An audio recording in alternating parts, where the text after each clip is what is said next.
right, so just quick housekeeping. If you have something that makes noise, if you're bored, pull out your Switch, turn off the sound. I like Pokemon too. I don't want to be hunting Pokemon during this panel or anything ringing, buzzing, etc. It's ring to other people in the room and to us as panelists. And please feel free to tweet. We are going to be very blunt in our panel because anyone who's seen any of us panel together knows that how we are. And I know that Nadja and I are separated, probably on purpose. Yeah, don't fuck around, let's do it. Wow. I don't know when I'll get to panel with you again, so I'm just milking it for all it's worth. I feel I'm just gonna leap across this gap and beat me. But to be serious, this is where we came to talk about how not to have racism in your campaign settings for table. Here at PAX Unplugged, you probably like tabletop games, play them, design them, enjoy streaming them, all of the above. And we're going to have a hard conversation. Some of us may get more blunt slash aggressive. If you read what we say is aggressive, try living in this world and in tabletop as a person of color or other marginalized identity, although we are focusing on racism today. So take that as you will. If we say things that trigger you, upset you, and I mean trigger in the actual sense, not even lull, you're bothered, I mean actually triggered, feel free to get up, self-care, do what you need to do. So everyone's going to introduce themselves, and then we will get right into it. All right, Surena, who are you? Hi guys, I'm Surena Marie. I'm a performer on the show Rivals of Waterdeep, that's on the D&D Twitch channel, and also a podcaster on the Dungeon Rats. I've been improvising for about 5 years in Chicago. Hi, I'm APoisal. I play games on the internet with the Uncommon Trust on like Saving Throw, Kingdoms, Demons Under, etc. I do a lot of queer activist work in LA. I work with Trans Against Work and Listen and a couple other organizations. And I do some writing for some games. Hi, I'm Nadja, aka Ray. I'm variously on Twitch, usually shitposting people's Twitch chats, but I'm also, this is probably where you know me, let's be honest, but I'm also playing Clever Eyed Padme in the Agon 2nd edition playtest on Actual Play. Hey everybody, I'm Omari Akil, and I'm a tabletop board game designer and co-founder of the company Board Game Brothers. And we, with the recently kickstarted game Rap Gods, and our company is looking to just build some more representation where we can. Hey guys, my name is Carlos Luna. I am the content producer at Roll20. I also produce the show The Dungeon Rats, and I am the GM for Rivals of Waterdeep on the D&D Twitch channel. My name's Koebel. I'm a sexy cartoon.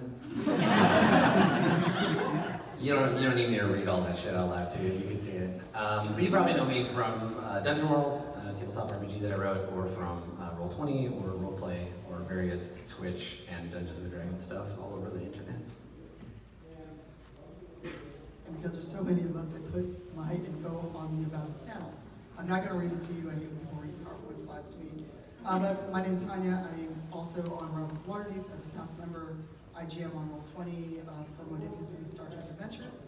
And I run my mouth full up on the internet about diversity, and I also run a nonprofit. And I'm going to take this straight ambassador for this year. So basically, this is what I do more or less for a living.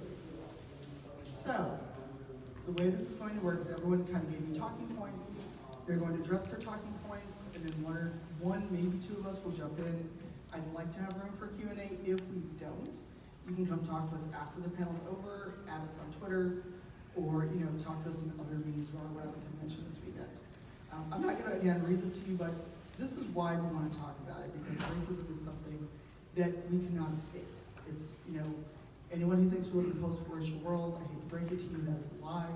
Having Obama for 2 terms in the US did not change that. So racism is very much alive in the world.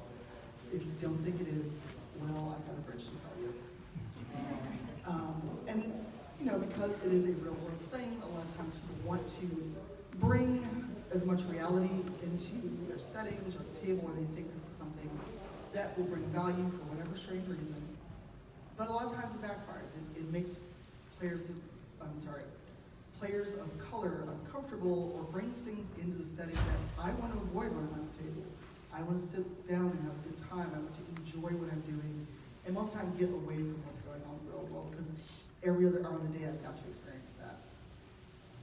I like, before you go on this, I like this slide because there's all of this like well thought out stuff that is very true, but the a very deep answer here is why talk about racism in tabletop gaming? Because Dungeons and Dragons is racist. That's why. And because everything that it's based on is racist, and everything that's based on is also racist. Like, we have a long lineage of shitty ideas in tabletop gaming that come from some bad places. Right. So Adam has really good stuff about design. It's going to be on the next slide. But yes, that's true. I say that. Look, I say that someone has been playing D&D since the first edition. You know, if you say drow to me, like a vein in my neck will pop, and I may just turn into an otherworldly creature. But I wanted to kind of kick it off because Omari had these questions about having POC as collaborators. And so if you can address that and why those were the talking points for this panel. Sure. Yeah, so I think this actually came from some conversations that I had with underrepresented designers at Metatopia this past month, actually. And so two people kind of led to these ideas, Jabari Leathers and Mark Diaz-Truman, and it was about, you know, what is the purpose? One of them being, what is the purpose of race and these social constructs in the context of these games, and do they actually serve a purpose? And when we're playing these games, are we using them for those purposes, or are we doing them a disservice and we actually are hurting people at the table? And so, you know, just being conscious of what is the purpose. You know, if we have different skin tones of a race, how does that impact the gameplay? And is it based on the stereotypes that we have, or does it actually have a real, genuine design in there that's valuable? And one of the other things, which, you know, when you do have race in the games, and how are you addressing that? And one of the ways that I think is most valuable is basically having people of color in the position to help you before the end of the process. So like creating an entire campaign and then bringing it to a black person because you think you have something maybe problematic, and saying, hey, did I mess up here at the end of the process? Is this already the worst? Right? Like, it's potentially too late, and it doesn't, and if I'm the person that you come to and asking that question, I'm not gonna feel invested at that point, because it's a last-ditch effort for you to not look like an asshole. So it's much better to bring people in early in the process so that they can be a part of it, so that they can help you. Because also, what you don't want to happen as a designer is you create a game, and then it's like, oh no, that's super racist, and now you're starting from scratch, and you wasted however much time you put into that. Does anyone else have thoughts on this? Because I could talk about this all day, but since I'm the moderator, I'm not going to jump on every single thing. Well, I find it really interesting as someone working on and writing content and creating campaigns, setting work in the moment right now is the idea of like checking yourself early, and especially since I'm not a person of color, but I'm writing with have the very, very distinct and good pleasure to be writing with BJ Walters right now, and going from there and looking at we'll come to it when it gets to my panel, looking at the tropes that we see already in Dungeons and Dragons, and trying to subvert that, trying to break that, and trying to start from scratch sometimes to make systems and settings that are supportive and welcoming to everybody, and that aren't built on racist foundation. Well, the two big purposes of having race delineation in a game like Dungeons and Dragons is one, knowing what race a character is lets you know whether you are or are not allowed to murder them, right? Is it okay to kill this person? Well, are they of one of these races? If so, go for it. You get XP. Otherwise, that's a bad move. And then the second thing is to create differentiation between character types by setting up a bunch of different monocultures, right? To say, if you are a dwarf, you are like this. All dwarves are like this. They get the same bonuses. They are functionally identical, whether that's their culture or their biology. They all are the same way. And there's a way to change up characters and to make essentially like shades of humanity. And it does a total disservice to the idea of how the real world exists in terms of culture. I mean, without getting too deeply into it, the idea of race as like a thing is problematic to begin with. We're really talking about a lot of different features, but role-playing games, for the most part, don't care about or have time or interest in delving into that stuff. So instead, we're just like, well, they all have pointy ears and live in the woods, so these are all the same. This is one race of people, when that's nearly never the case. And that actually dovetails right into your points, Adam, so go for it. I will just ride this segue right into the second one. So this stuff comes from the design of the game, right? And we're starting to see games slowly move away from this presentation of race as monoculture, right? This idea that all elves or all dwarves are the same as one another. The Pathfinder playtest has moved towards using ancestry instead of race, which I think, even though it's just the change of a word, it's a big deal. And then differentiating and saying, you're an elf, sure, and here are some traits that may be true about you or may not. Zweihander does the same thing, where if you're an ogre, ogres exhibit a whole bunch of different qualities. Some things are similar between them because they have a shared culture, but there are other things that are different. And I think that that's a big deal in games, because often what happens is we would turn a side eye directly at a game that said, well, all right, if your character is Asian, you get these stats. And if your character is a black person, you get these stats. Like, there's no way anyone would put up with that. But because it's a fantasy race, we're just like, sure, that's okay. When 9 times out of 10, those fantasy races are stand-ins for human differences, right? Where we see things like the setting of, like The Witcher, for example, has a setting that's very much like racism is a thing in the setting. But like, we can kind of be edgy about it because it's not like real racism, it's fantasy racism. But more often than not, that's just pretending. It's just a way to continue racist tropes and racist stereotypes in games, but by pointing them at a fantasy race instead.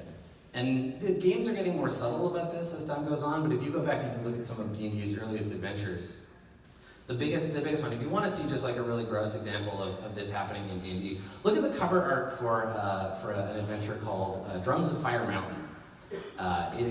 It's bad, it's really bad. It's just like, here's some orcs, and they look like African tribespeople, but in the grossest possible way. And that was just a given in the game. And that DNA runs through RPGs unless we actively design away from them, unless we acknowledge, like, this is a problem. And to your point, Tanya, like, drow, like, it's so gross. And people are like, yeah, but they're elves though, so it's okay.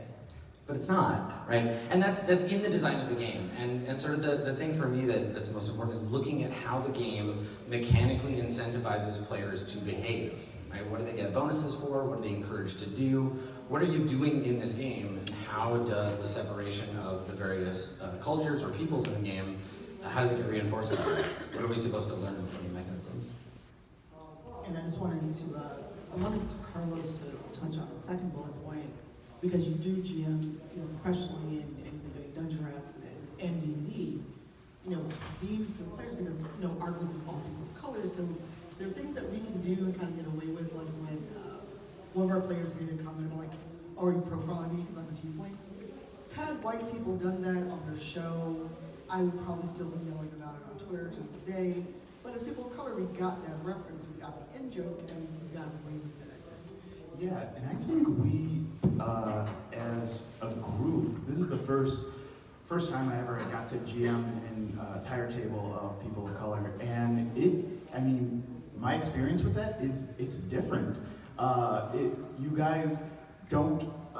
guys aren't murder hobos, like right off the bat. You try to talk things out. You try to overly explain things to the NPCs so they don't think poorly about you. It's almost like, it's so weird because it's such a reflection of like what's happening, what we feel. So I'm an improviser. I've been improvising for like 6 years now, I think, in Chicago. I studied at the Second City, IO, Annoyance, all the major training centers. I even had my own training center for a little bit. And when you're on stage, the most vulnerable parts of you come out, and also your hardest defenses come out too. It's almost impossible to take that away. Sometimes if you're really defensive or you're really quick to like stop people in their tracks, that comes out. When I sat down with a table of all people of color, it was very vulnerable. And to the point where I think a lot of us play these role-playing games to feel empowered, and ours kind of found our power with each other. I saw the players like looking to each other if they can make moves and being very conscientious of each other. Instead of just like taking the bull by the horns, I don't care, I'm doing this, I'm doing that. And I think a lot of it comes with, we're people of color, and that's how we live our lives. And it's fascinating because I think in my experience playing with white folks, the power fantasy is freedom from consequence. Yeah. I can do whatever I want and no one will call me on it because I'm the one with the big sword. And it's like, you have the big sword in real life too. Yeah. It's just that in this fantasy land, the cops won't come to your house and give you shit for it. It's so funny because like one thing Surena got really excited about in the Waterdeep Ice is we can own a house. She was like, we can own a house. We can have a house. This could be our house. We can fix it up. And I'm just like, you can do that in real life. And I'm like, so. It's like, That's how you tell it's a fantasy. So before we get too far off, because there's many of us, and I want to make sure everyone gets a chance to talk. Because I think the next slide are you and or Serena's. Because I especially wanted to hear Nadja's thoughts on the second bullet point, but because these are you and Yeah. Okay. I don't have my phone. I'm sorry, so normally I look at my notes on my phone. But Yeah, so I think that online I see a lot of posts where people are having difficulty with expanding their circle of influence or finding people, like diverse gamers to bring to their table. And I sat with it for a while and I'm just like, well, if you say that that's what you're looking for and don't actually invest into the communities, talk to people, make friends with people, instead of assuming that just because you're like, everybody's welcome, that we're gonna be coming to your door because we're busy. But also, like, we talk about diversity and it's important to us, but when we look, because media, like especially with like live plays and casting, media is a reflection of real world, and that's why representation is so important, because we want to show what the real world looks like, so everyone feels included. And if you look at your own life, and your own life is is not diverse, then there are things that you can do in your day-to-day to challenge yourself to just become more comfortable with meeting people beyond your circle of influence that you have. I think a big. So we were talking about this like all this week, just in different meetings and stuff like that. And I mean, it's hard. Looking at this room, there's a lot of people of color, and there's a lot of allies I see. I imagine no one came here to heckle us or be mean or angry. If you're secretly a Nazi, you can get up and leave. You won't have the opportunity you're here for. We're gonna heads up 7 up this, so we're all gonna put our heads down. Just leave it down. When someone puts it down, you're a Nazi.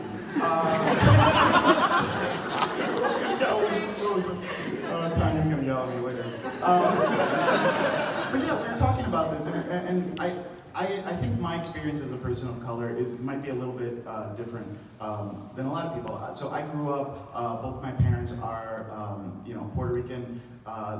My entire family speaks Spanish, and we're from Chicago, and they all have like accents. And I never learned Spanish. I was never taught Spanish. I was kind of alienated from the family because other generations only spoke Spanish. I think culturally, a lot of us, we have parents that don't want us to be like them, not have those issues that they had, but inadvertently cuts them out of an entire culture. So I'm very well versed in, white culture, I guess, as we all are. You guys do a great job. I love a good you guys do a great job with your representation. I love it. But that being said, I know it's hard. Like, coming from, like, you're all good people. Like, everyone here is a good person.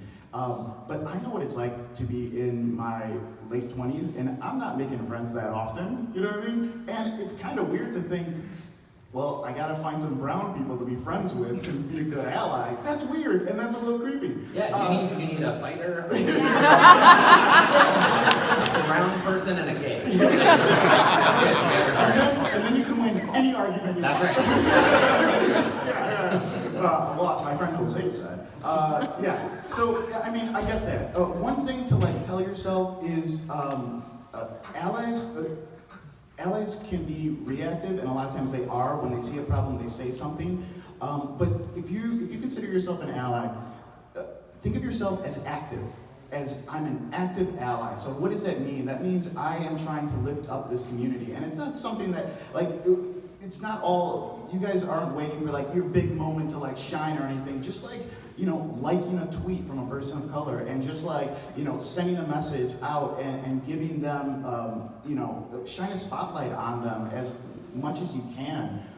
Because your voices matter, and there's a lot more. We have a slide for that later. Oh, sorry. Spoiler. And I don't want to get too far, because we all have really good points, and I do want to be aware of time, because we're almost at half already. But I'm going to be that contrary asshole right now about allyship. Anyone who follows me on Twitter saw me have a moment about allies, because at least for me, every time I've met someone, it's like, I'm an ally, I'm going to help you. And I gave a brown dude a sandwich once, and he was homeless. Why don't you appreciate me, you ungrateful brown person? If you call yourself an ally, well, one, I'm going to give you a look, and it's an unpleasant look. And I'm sure Adam has seen you give this look on occasion, because you Not to me, though. I'm a good white person.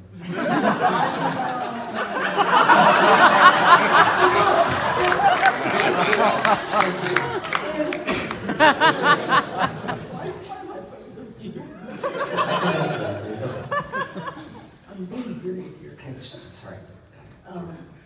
But a lot of times people declare themselves an ally. For me, it's like people that are very loud about being Christians and the most un-Christ-like in their behavior. And if you're a good Christian, cool. But every time I've met people that self-profess their allyship, whatever, it is very conditional. It's like, when you were mean to me, you didn't hold my hand and explain why I can't go out and cosplay as an orc and make myself brown. Well, if I have to explain that to you, I'm not your mom and I charge by the hour. If you are an ally, you must do so by showing, not saying. Your allyship should not be conditional, and you don't get to wander around here with a ribbon on your badge that says ally means nothing to me. Putting a pin on your lapel and going, I'm safe, means literally nothing to me. Because in that moment where I might need you, are you going to actually act? That is what being an ally is. It is showing, it is not telling. And with that cheerful moment, we're going to move on. So, because I don't have my phone in front of me, a lot of you gave these, because there are a lot about stereotypes. I know that APoisal and... Whose man's is this? Right, APoisal and... Stop stealing my stuff. What? Talking to Adam. Go on. Behave, you two. This is why I separated you really. I mean, we can get into cultural imperialism, but that's another... I don't think we have a long enough panel. No, that's a whole time. All right, so whose points for these? Let's get I back think to mine this. is the first one, Yes. because I'm talking about, so, context. I and the other members of the Uncommon Trust, we do gaming on the internet. We're hosting one of the weeks of D&D in the Castle next summer, which is awesome, looking into it. But for it, we decided that we wanted to kind of make more of an impact, so we're actually writing a campaign setting for the event. And in doing so, we've been very critically examining what it means to have a campaign setting, what foundations we're building it on. Because we look at the D&D 5e, and we look at D&D in general, and we look at the foundations of it, and they're kind of rotten. And so there's a lot to look at in what it means to have to look at the tropes that we attach to races and to species and to ethnic typing and how we assign those and the stories that we tell with that. Sorry, my brain is going a little crooked right now. But I have a lot more to say. Excuse me. It's okay, we can come back to the thought. Yeah. Inverted stereotypes, was that yours? I think that was mine. Yeah. Okay. And well, I think I can connect a lot with what APoisal was saying and my idea of inverting stereotypes. So I made a game about being a hip hop artist, and there are 1,000 stereotypes associated with that. And so it's like, how do you approach that as a game designer? And so our thing was really trying to, we have imagery in the game, we have scenarios in the game. There's some violence in the game. There is some references to drugs, and those things do exist in that culture. But to just make sure that we understand that those are stereotypes, we don't want that to be the only thing that is visible. And so putting in there the community outreach piece and highlighting those things and highlighting just taking care of people in your neighborhood, making sure that if you do understand the content you're talking about in the cultures and you understand what stereotypes exist, that you can really highlight what other things that are happening and really make that visible. And it's been difficult to really do that and stay true to what we wanted the game to be about. But I think we did okay. I kind of wanted to speak to that from the other side of the table, i.e. being a player. Spoiler alert, if you invite me to a D&D campaign, I'm going to play a half-orc. We all know what half-orcs are standing for, and I'm going to play it, and I'm going to lean into it and challenge it myself. And if I make everybody else at the table uncomfortable, they need to reflect on their own assumptions about what playing a half-orc means in a D&D setting. And so, like, even if you're not a GM, even if you're not a designer, you should feel some responsibility to challenge stereotypes that are presented to you from the designer, from the GM. And don't be afraid of making people uncomfortable, because they were not afraid of making you uncomfortable when they put that in the game. And one quick thing is that the rule book is always a suggested guide. It is not like, we can only do this, it's the only way forever and ever, amen. That's a GM book, it's a guide. Because you all are at the table and you're making the adventure. And even like when you wrote Dungeon World, co-wrote it, you weren't like, you must play this rule exactly like this, or I'll show Well, you. it's hard because I like, as a designer, I think that I always blame the designer for everything that's wrong with the game. Like, if the game's rules suck and they create shitty behavior at the table, it's the game's fault, right? Because I think a lot of designers are like, well, it's guidelines. Like, we made this game, and if you want to change it, if you want D&D to be less racist, you have to do that work. And I'm like, fuck you, I paid you $45 for this. You do the work, right? And I think that there's this thing where we have to hold people to task for that stuff, but also keep in mind that, like, it's not just about ignoring the rules, it's not about the rules being a guideline, it's about taking ownership of those rules and redesigning them, like becoming a game designer to solve that problem, because you can do it in a way the designer might not have been able to, or might not have even considered. Yeah, so, okay, I have an example for what I'm doing in the writing. One of my favorite races that I look at in D&D has always been elves, but I dislike the troping of elves to being like superior. I hate the superiority that they give to some races, the lesser that they give to others. And so in my writing, I took the conscious effort to look at what does it mean to be an elf? What does the psychology of that look like? Like, you live for forever, like as an elf. You live longer than anybody. What if that actually means that you just have like an incredibly extended adolescent period, and you you are like the most shitbag of people for like 200 years because you don't feel like you're gonna die. Like you have that like teenage immortality feel. That explains so much. Well, I mean, that is when we are playing characters in games, we embody them to a certain extent, right? Like we are playing games, any tabletop game, for entertainment purposes, to make people laugh, to challenge ourselves, to put on a different role, and create all of these wonderful stories together. So when you do that, you know, to a lot of these points, like when you improvise like stereotypes, it's super cheap. Like stereotypes are shorthand, right? So when people do a stereotype, you know exactly what they mean, and it can result in a quick laugh, but that laugh is generally nervous laughter. It's uncomfortable laughter, especially if there's, you know, people of color at your table. They're laughing maybe, but they're very, very uncomfortable. I'm uncomfortable. So when we are doing things for entertainment purposes and we're trying to be funny, we have to, in Second City, I took the music conservatory and a lot of their writing programs.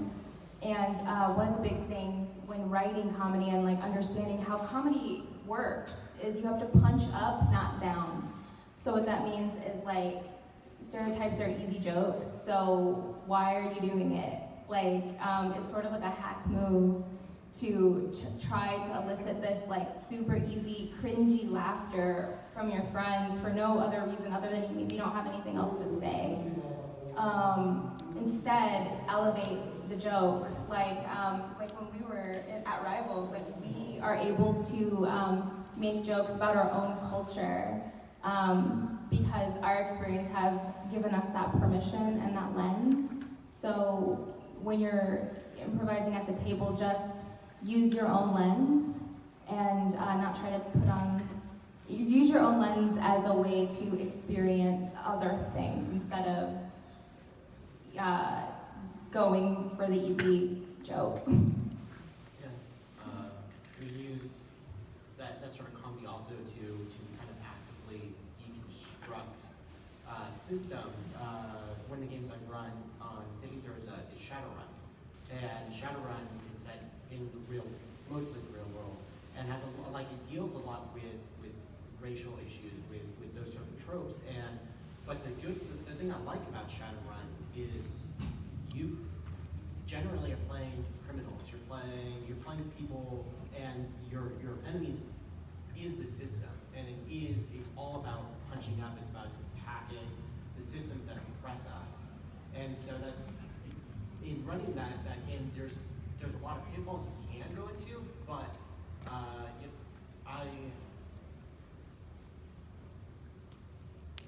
But it can also be very empowering to, if you do it right, to kind of elevate the people at the table and the stories that you're telling to go after things that oppress us. Right, because it's about honesty, right? Like if you're going to play a character that's different from yourself, you have to approach it from a place of honesty and understanding what your character feels and is doing, instead of just being like, oh well, they're just weird and they just did a weird thing. Like it's not great.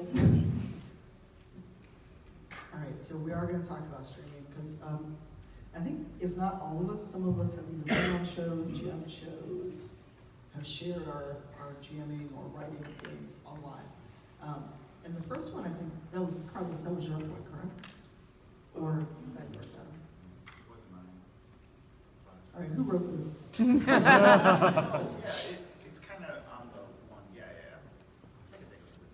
Sure. Yeah. We're professionals, though. Yeah, streaming and the responsibility to your audience. Don't expect, how you want to be better people, right? You want a more diverse audience. You want a diverse cast. You want to be the best person that you can, and you want to represent that. There's ways to go about that. I will tell you this, the shortcut to that is creepy and not cool. So don't do that. And I will touch on it a little bit, just like, a casting call for just like people of color or this ethnic background or this or that, unless they're playing a character and you're paying them a substantial amount of money, then like maybe, but also how you go about that has to be very delicate. I mean, I've seen people post on we know this person, they've posted online like, oh, I need people of color to do this stream.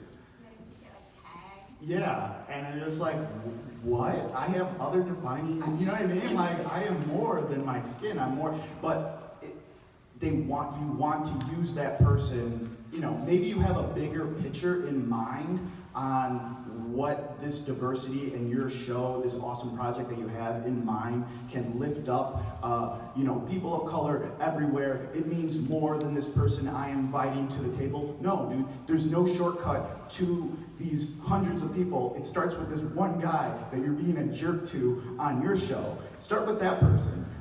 Make real relationships. Cultivate real relationships with these people. There are no shortcuts to that. I guess that's what I want to talk about inviting people onto your stream and getting them there. Anyone else? Because I have thoughts too, but I feel like I would also like to add to that. That's just the beginning, getting a person of color to the table. Don't present them with stereotype garbage. That's not great for them. Which is why in the title we say both at the table and the setting. The whole thing has to be not racist. I don't know how else to put it. Like, your table can be very diverse, but if you're presenting the same tired D&D stereotypes, why? Why are you doing that? Or better yet, if they invite you, it's like, oh, here's the one brown character that we made up this ridiculous backstory to justify their existence, albeit they're dragons, elves, etc. But, we have to come up with a reason why there's suddenly this brown traveler. Oh, and by the way, they're an escaped slave, or we're doing this weird rebellion thing. It's like, that there's royalty in African ancestry. We don't all have to be escaped slaves and, illiterate and everything else. And I have thoughts too, but I want to give other people a chance to talk first. If other people have thoughts about streaming and bringing people to the table. I mean, I think it's not just about bringing people to the table, right? Like, there's the whole audience aspect of it. The idea that, yes, casting people of color, supporting their streams that have nothing to do with you, all of that stuff is really good, but, there's also this responsibility you have to your audience to set a good example, right? People are watching you, and they're not just watching you for your GMing stuff or your player stuff, they're paying attention to the things that you do. You're setting an example for impressionable internet youths. And so what I think is important for me, as a white man, the important thing for me to do is hold other people that have privilege to task for their shit, right? Call people out, talk to people. If somebody says something that I'm here's the reasons why the thing you just said is bad. And you don't have to do it I get comments sometimes where someone will say, hey, someone else on one of the shows you're on, they said something, and I saw you make a face, why didn't you say anything? I'm I did. You just didn't see it, because that's a private conversation. But I make a point of if someone asks me about that, I'm no, I didn't just let it fly, because my responsibility is lateral, right? I have to help the people around me that have the same privilege that I do use it better. And I think for me, that's the biggest task, right, is keeping on top of that. Yeah, because one thing I really like about Rivals is that, notice, D&D did not go, look at us, we put together a show of all brown people. They weren't trumpeting it, they were making a big deal out of it. It was we're showing that everyone can play D&D. And we're very lucky that we have a great group, but it wasn't this, look at us, we're so awesome, we're so diverse. It was no, here's some people, and some of our cast had never played D&D before. So the whole thing was for them to learn an environment with other people that were going to support them.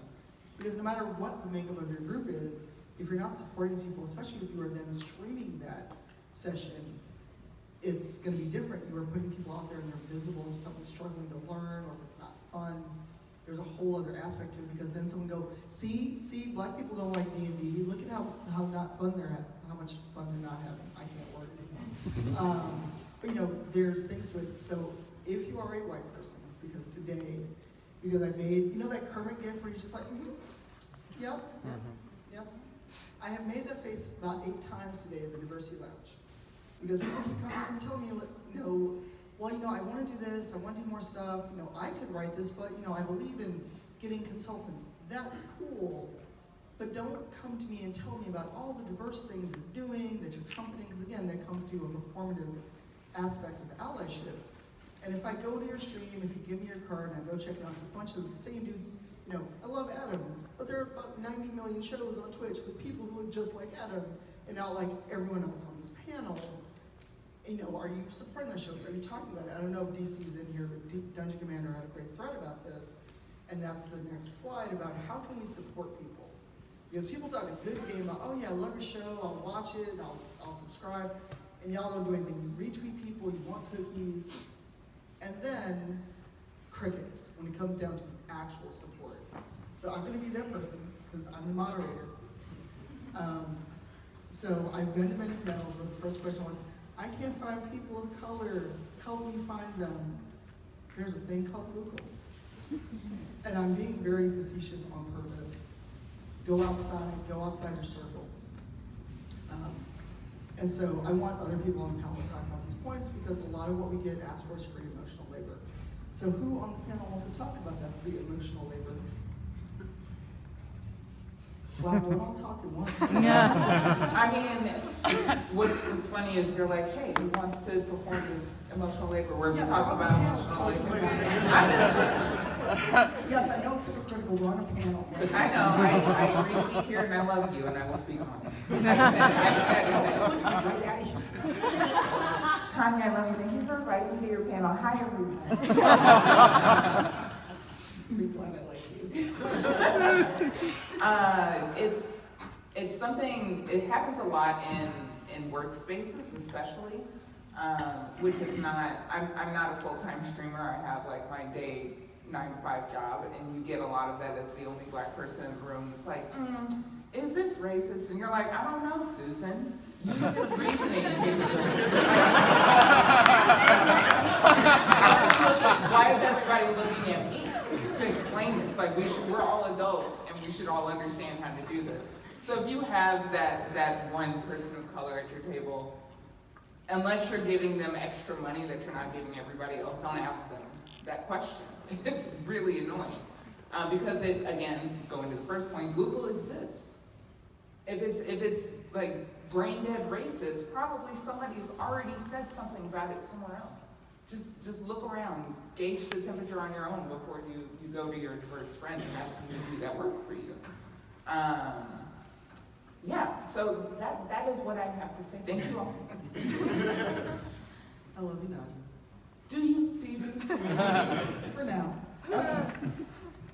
So, you know, part of it too is, and this is the filthy capitalist part of our society, people need money to do the work they want to do. You know, if they're on Twitch, there's a subscribe button, hit that, you know, as much as I hate Jeff Bezos, you can't get one free sub a month if you've got Twitch Prime. I also hate Jeff Bezos. If you're watching, I'm sorry. Please don't fire me. Capitalism makes the world go round, sadly. But you know, Actually, that's gravity. Oh. Don't give Jeff credit.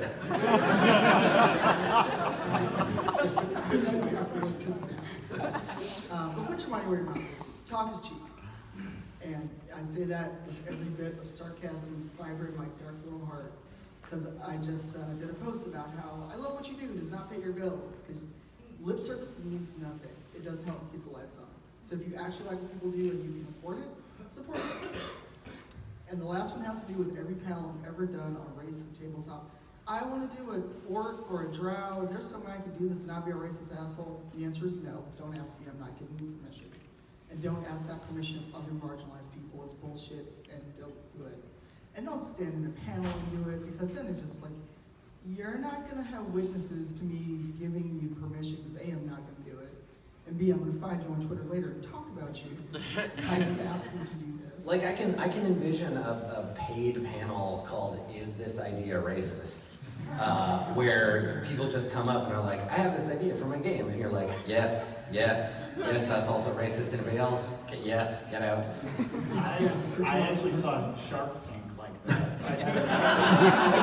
I want to bid on like, oh, well that's super racist. So I'm like, you got to get it on the ground floor of the racism. I mean, if someone's gonna be that racist, I'm gonna at least get some money out of them. Again, I got bills to pay.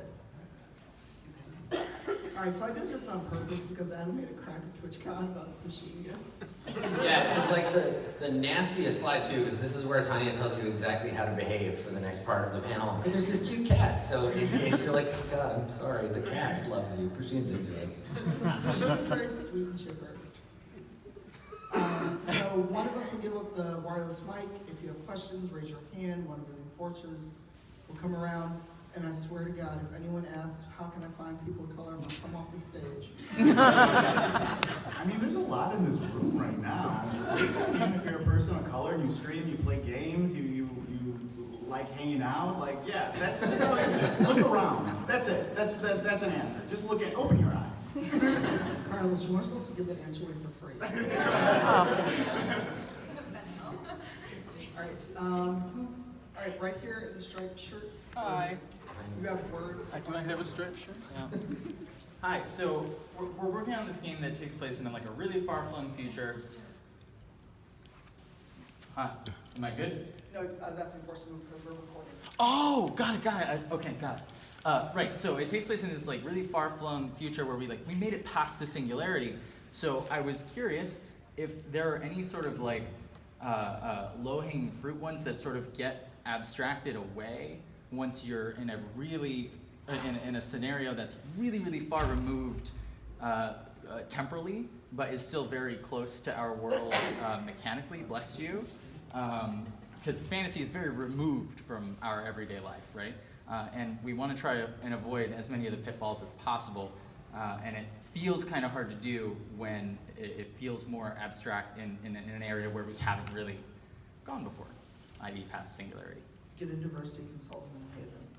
Yeah, we have that. I'm just wondering, we have all those things we pay and we do that stuff. I'm just wondering if you know any specifically while we're in the future. I was going to say, because I was having actually this conversation a little bit on my flight over. We were talking about Star Trek and like monocultures. We were talking about a bit earlier on the panel. Be careful like how you're typing your race, your people in the future. Like not all like you don't need to cue your Klingons as people of color and things like that. Like there are those pitfalls that you can watch out for. That's what I would say. Is like in D&D, stay away from monocultures because that's where those sorts of that sort of troping and stereotyping can easily like find itself. I was just gonna say that you can go ahead.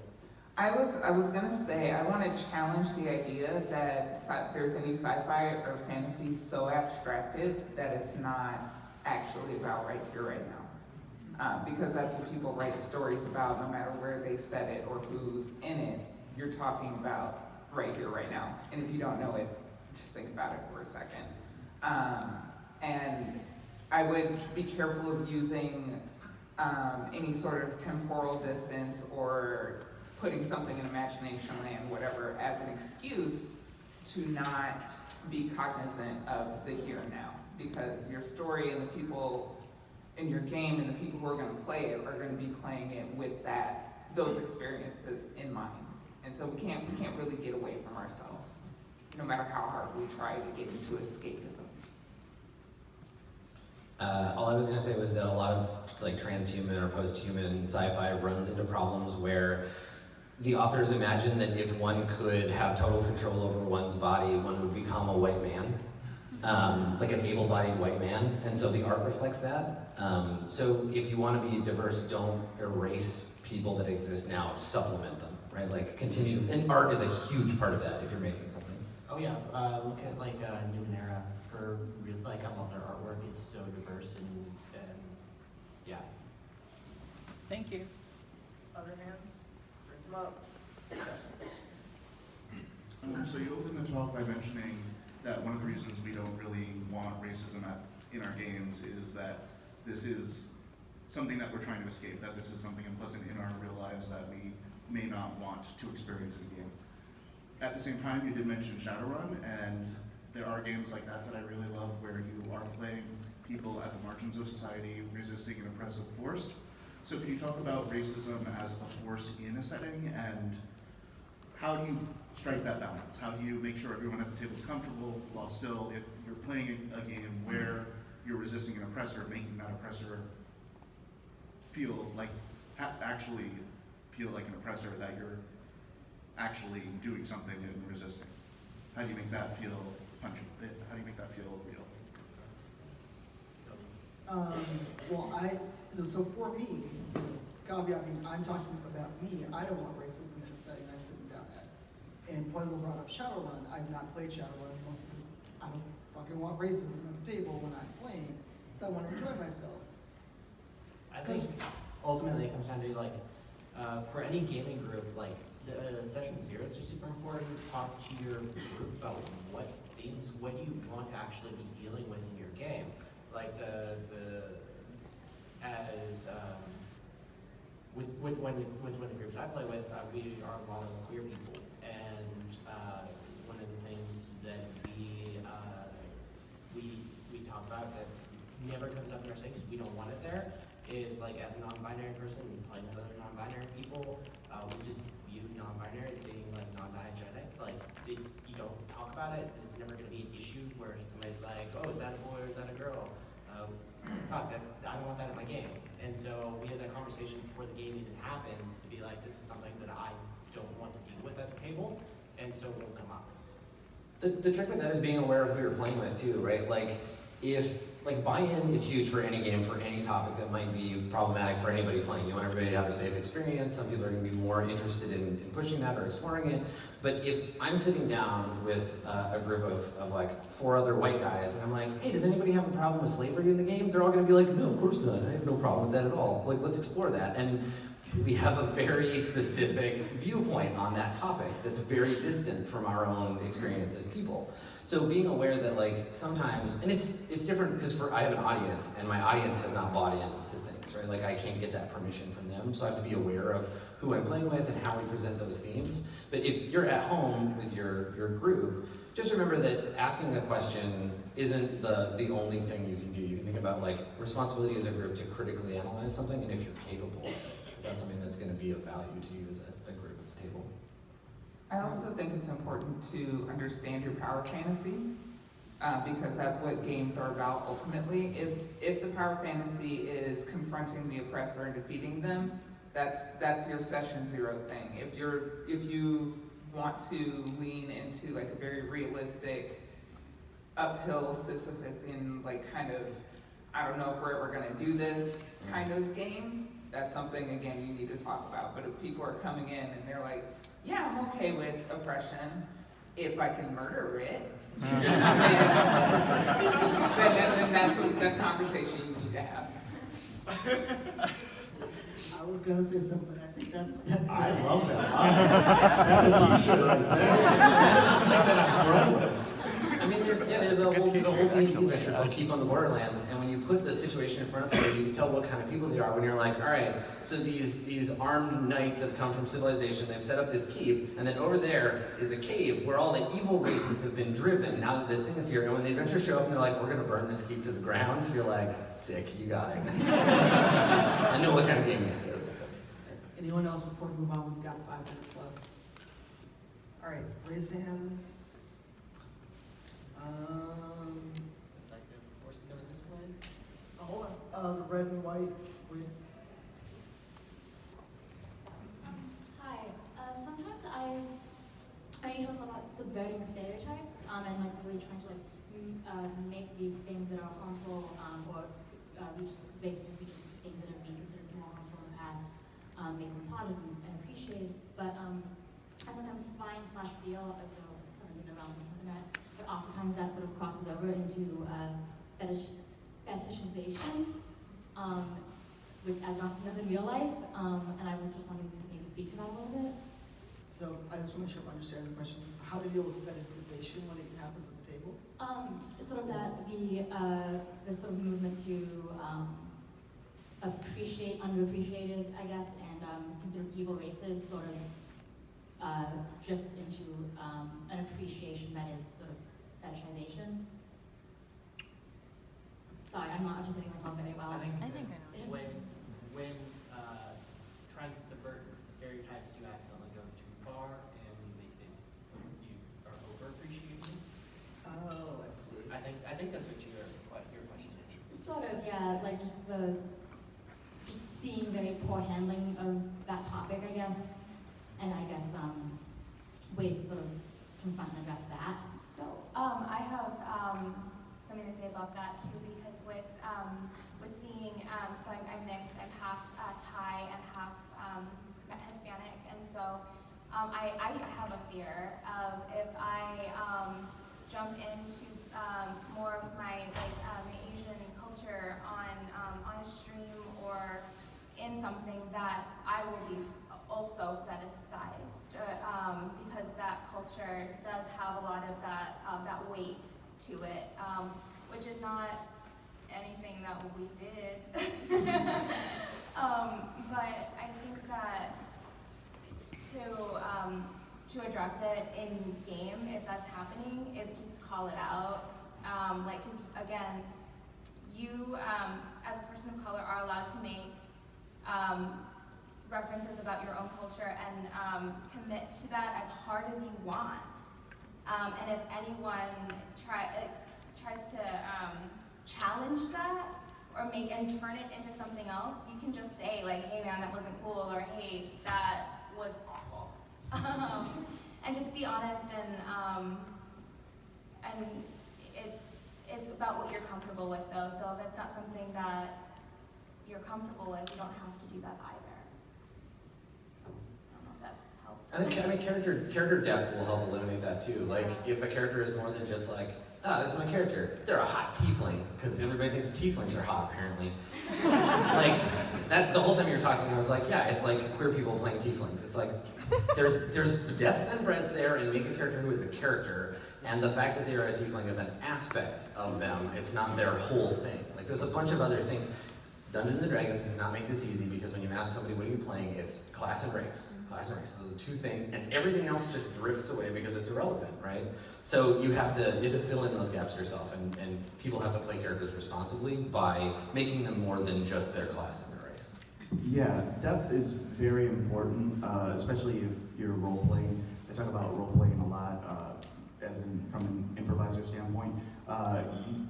When you're honest and you're building energy from an honest place, and an authentic and real place, you can do a lot of things. I mean, instead of doing the stereotype thing, be specific.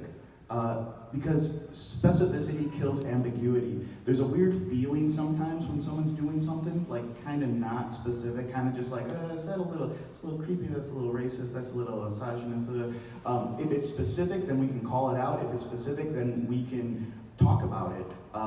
But there's this weird icky feeling sometimes that players have at the table because they're not thinking about their character, they're not giving it depth. They're not playing it true, and it's a joke, but a lot of this stuff is based off of real people, so we can't treat it like a joke a lot of times. Yeah. And unfortunately, that is time. We've got like 1 minute left, so if everyone can give themselves a quick shout out.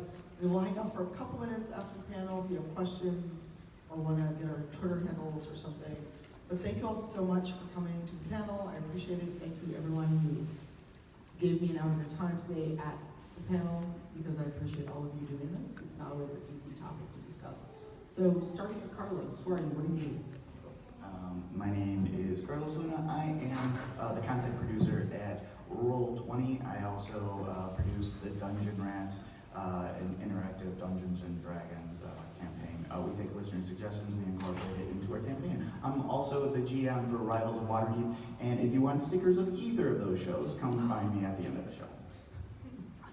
I'm Surena Marie. I am on Rivals of Waterdeep and the Dungeon Rats. You can find me on Twitter at SerenaXMarie or on Instagram at Surena Marie. My name is Adam Koebel, twitch.tv/Adam Koebel, on Twitter at Skinny Ghost. I'm Cypher Tier everywhere, just can find me there. Boom. Tristere, aka Tris_CHI on Twitter. APoisal on Twitter, a.poisal on Instagram, twitch.tv/poisal, and at the Common Trust. And and you can find me at Omari Akil on Twitter and Instagram, and also our company BG Brothers, and it's brothers with an A. I heard it in the news. All right, thank you all so much. Go have an excellent PAX Unplugged.